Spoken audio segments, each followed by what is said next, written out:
E continuando, então, aqui, vamos falar agora de uma das principais glândulas que nós temos, saindo aqui da região, né, do nosso cérebro, do nosso encéfalo, vamos falar agora da tireoide, que é essa glândula aqui, que parece uma borboleta, né, que está localizada aqui, ó, entre a nossa faringe, a nossa laringe propriamente dita, né. A tireoide produz 3 hormônios importantes aqui para a gente comentar, que seria o T3, o T4 e a calcitonina.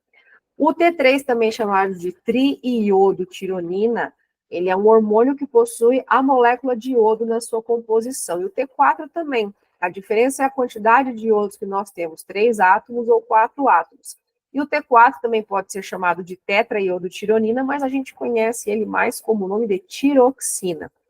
E, além desses 2 hormônios, nós temos a calcitonina. Vamos falar primeiro do T3 e do T4, porque a função deles aqui é super importante de regular toda a parte metabólica do nosso corpo. Reações de sono, frio, calor, suor, pressão, batimentos cardíacos, muitas dessas reações no nosso corpo, de crescimento, de desenvolvimento, são reguladas por esses hormônios, o T3 e o T4.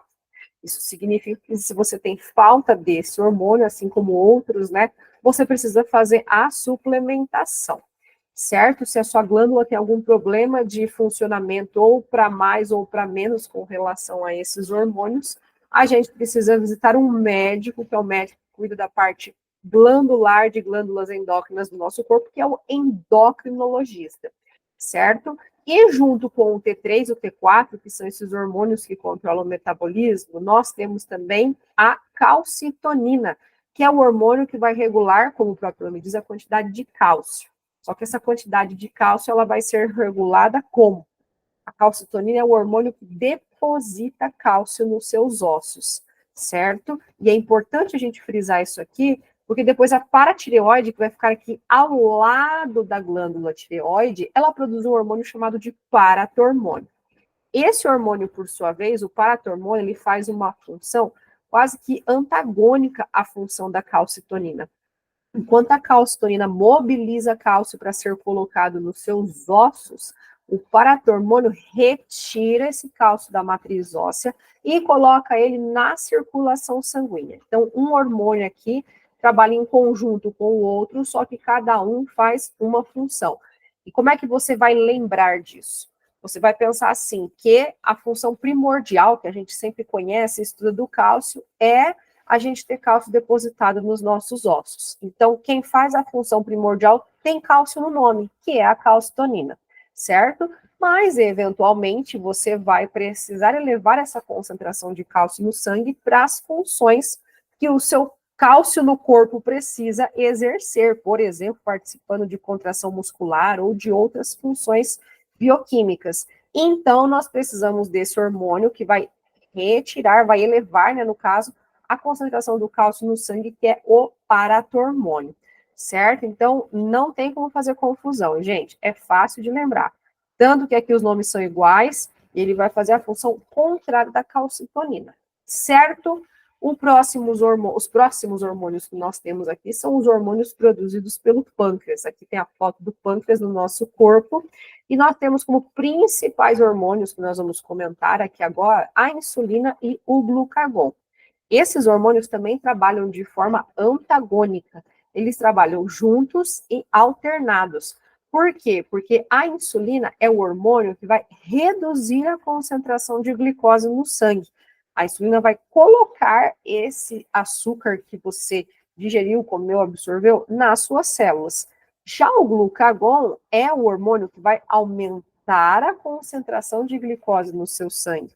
O glucagon retira glicogênio do seu fígado e das suas células musculares e coloca esse glicogênio circulante. Quando você tem uma hipoglicemia ou baixa de açúcar ou está muito tempo sem comer, né, aí atua o glucagon. Enquanto que a insulina vai atuar no metabolismo de colocar, né, de reduzir a concentração de glicose no sangue, porque vai ajudar com que esse açúcar entre nas suas células e realize a função energética. Então, é muito relacionado aí, você vai encontrar bastante questões que falam sobre a questão da insulina do pâncreas, porque ele está esse hormônio, né, a insulina está diretamente envolvida com a questão do diabetes, que é uma das doenças que mais aparece no Enem, e, por consequência, também, né, não ia aparecer por um acaso, é uma das doenças que mais mata hoje no mundo, certo? Então, principalmente quando a gente fala de diabetes mellitus, né? A diabetes mellitus está relacionada aqui à insulina e a diabetes insípidos está mais ligada à parte do ADH, que são doenças hormonais. Então, esses são os hormônios que o nosso pâncreas produz e secreta, relacionado ao metabolismo de açúcar do nosso corpo.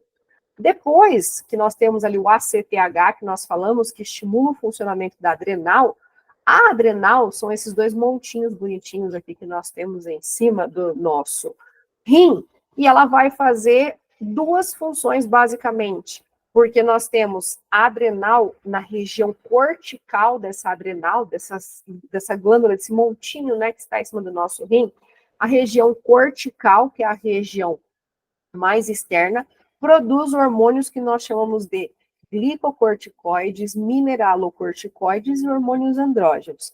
E a parte da medula, que é o interior ali da glândula adrenal, produz outros dois hormônios também que nós conhecemos, já ouvimos muito falar, que é a adrenalina e a sua amiga noradrenalina.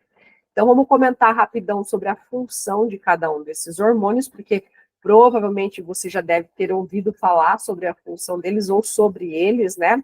Então, no caso dos mineralocorticoides, nós temos como principal exemplo aqui a aldosterona. A aldosterona, ela está relacionada muito ao funcionamento também do nosso rim, e ela vai controlar principalmente a pressão sanguínea, porque a aldosterona, ela vai aumentar a reabsorção de sódio para as nossas células e de água, e vai diminuir a reabsorção de potássio. Então, o metabolismo de sódio e potássio é regulado pela aldosterona. Nós temos aqui também como glicocorticoides, a gente tem o cortisol, que é o hormônio que o pessoal costuma dizer que é o hormônio do estresse, né? Ele é liberado quando você passa por situações de estresse. Ele é um hormônio anti-inflamatório e ele vai regular as suas funções corporais. Então, lembrando, não é que o cortisol vai te deixar estressado, ou o cortisol está alto quando você está estressado, então eu tenho que zerar o cortisol. Não, ele é um hormônio que mantém o seu corpo regulado. Se você tiver com o cortisol perto de zero, você está próximo de morrer. Então, ele tem que se manter em faixas estáveis, nem em excesso, nem em baixa quantidade, ok? Porque a função dele é regulatória. Ele regula também os níveis de açúcar no sangue, a sua questão relacionada ao sono, né? Então, tem várias funções que o cortisol exerce e ele precisa estar presente, né, na quantidade correta no nosso corpo. E depois, os hormônios andrógenos, eles vão estar relacionados à testosterona e aos estrógenos, os estrogênios, né? Eles têm um efeito mínimo quando a gente pensa na quantidade que é produzida. Porém, se a gente parar para pensar, as mulheres produzem testosterona na suprarrenal, porque nós não temos testículo, né? E os homens vão produzir estrogênio aqui na região da suprarrenal, porque eles não têm ovário. Então, são hormônios importantes também que são produzidos nessa região, certo? E aí, na parte da medula, nós temos a adrenalina e a noradrenalina, que são hormônios relacionados aos processos de luta ou fuga. Então, nessa região da suprarrenal, hormônios também vão ser encontrados aí nos livros, nas questões como norepinefrina e também adrenalina como epinefrina. E a função deles é em conjunto, eles têm uma função bem semelhante quando a gente pensa nessa questão de luta ou fuga, né? Então, a noradrenalina, desculpa, ela vai atuar na questão da pressão arterial, vai também atuar junto com outros neurotransmissores que nós temos no nosso cérebro. A adrenalina é um hormônio que vai atuar nas taxas metabólicas, vai atuar no nosso coração, e são liberados aí em situações de estresse extremo, né? Principalmente a adrenalina, como se fosse um mecanismo ali rápido de defesa para o nosso organismo. Então, esses dois hormônios são secretados na nossa suprarrenal, aqui no caso, na medula da adrenal, certo? E os hormônios das gônadas, que seriam, então, o testículo e o ovário, né? Testículos nos homens e ovários nas mulheres. Então, os hormônios das gônadas vão ser correspondentes a determinado sexo. Então, a testosterona, que é o hormônio produzido pelos testículos, vai estimular a formação dos espermatozoides e mantém as características, desenvolve e mantém, né, características sexuais masculinas. Enquanto que o estrógeno, que é produzido pelos ovários, né, pelas gônadas femininas, ele estimula o crescimento da mucosa uterina e desenvolve e mantém características sexuais femininas. Significa que se a gente tiver uma alteração nesses hormônios nos sexos opostos, a mulher com excesso de testosterona ou o homem com excesso de estrogênio, pode trazer alguns problemas.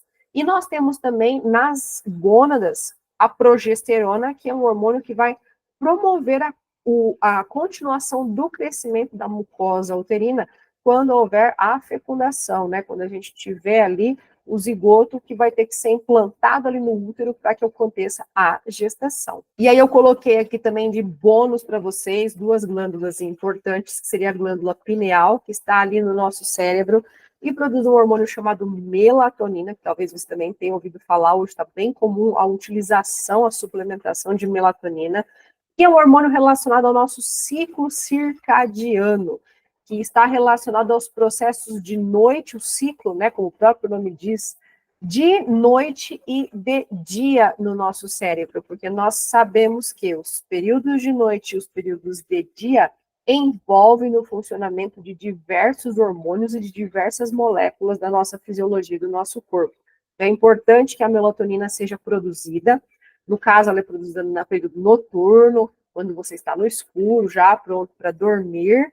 Então, é um hormônio que vai atuar regulando vários processos fisiológicos, quando é produzido da forma correta.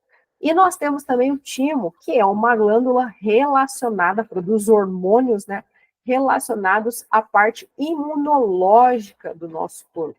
Então, o timo, ele é grandão quando a gente nasce, e com o passar da idade, o timo vai se tornando atrofiado, ele vai se tornando cada vez menor, mas ele produz células que são responsáveis pela parte linfática, a parte de defesa do nosso organismo, e elas são muito importantes. E aí também nós temos que lembrar que nós temos tecidos com função hormonal. E a gente pode considerar que a placenta com essa função, o trato gastrointestinal que produz vários hormônios relacionados ao processo de digestão, os rins, o coração, os adipócitos e o nosso fígado. Então, eu espero que aqui você tenha entendido esse resumo, aprendido um pouquinho, relembrado, retomado as funções dos principais hormônios que nós temos no nosso corpo. Manda para alguém que você conhece que está estudando esse conteúdo, curte, comenta, compartilha, porque você já sabe, né? Biologia não é só para a gente tirar 10 na nossa prova, gabaritar a prova de ciências da natureza, como você pôde ver nas funções anteriores aí. Não só.